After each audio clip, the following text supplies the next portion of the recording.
What's up, folks? This is the Savage Scientist here again, and in this video I want to recap some of the things that I discussed in my last video on big O notation and fix a problem or an error I made when I was graphing some of the functions that represent big O notation. So let me explain to you again some of those things, and I would like to salute everybody here on this New Year's Day and big O notation. So first of all, big O notation is written as O of some function. Compound function. So O just means operational complexity, and inside here we normally have a function. So when you look at these functions, our best bet is to find something that is close to our x-axis as possible. So we would have something like this to be bad and good.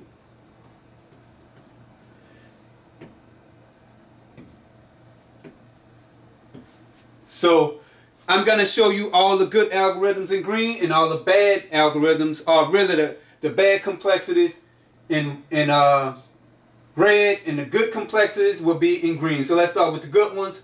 The best one will be O of some constant, what we just write is O of 1, and that means that normally it won't take a lot of work to get our answer. And then we would have O of log n. And like I said, this white line will be O of n, and normally that line might kind of go this way. So now let's start looking at some of the bad ones. So then you might have this one, the one that I actually put down here, O of n log n. Written like that. And then we're going to have some of our quadratic complexities. This will be O of n squared and O of n cubed. And probably one of the worst ones would be O of n factorial. So these are the bad ones. Try to avoid these, and this is the good one. And normally O of n is kind of the barometer, or the one that you want to use to be like, hey, if it's better than O of n, that's good. If it's worse than O of n, then that means starting to get bad here. So let me erase all this out the way and give you an example of O of n in almost like in a real world scenario. So O of n is our function. So the first thing you want to know is, what is n? This is the count of elements. So let me give you a good example. So let's say we have some doors here.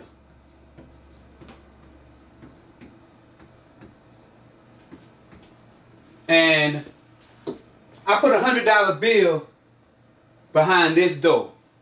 So the goal of this is, I want to find out what is the n value in this set of doors. So n equals 1, 2, 3, 4, 5, 6, 7.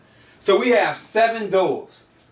So a O of n algorithm would work like this. You start at this first door, and then you're going to go to the second one, third one, fourth one, fifth one, and we find the money.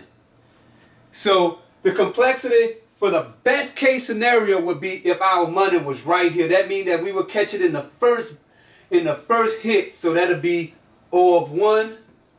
And let's say we go all the way here to the end, that'll be O of n. Because n is 7, that means we visited all 7 doors and the money was right here. And it's called O of n, meaning its worst complexity is normally what we're going to go by.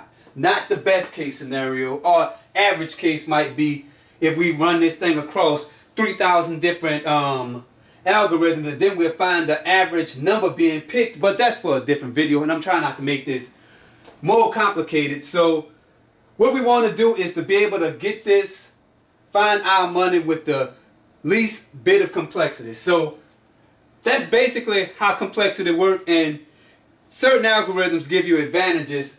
So if we had a linked list, well, I'm gonna represent this as an array first.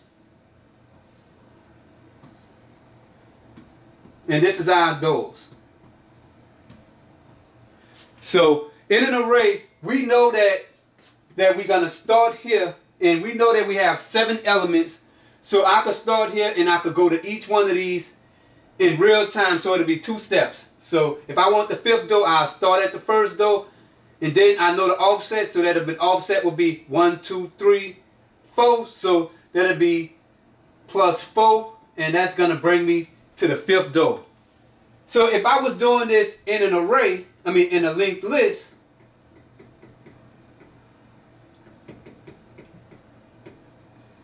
it's not guaranteed that I could go from the 1st to the 2nd one. The 3rd one could be here, 6th one here, 5th one here, 4, and 2 right here. So I would have to link to the 1st one, 2nd one, 3rd one, 4th one, 5th one, 6th one, and I guess we could put the 7th one here.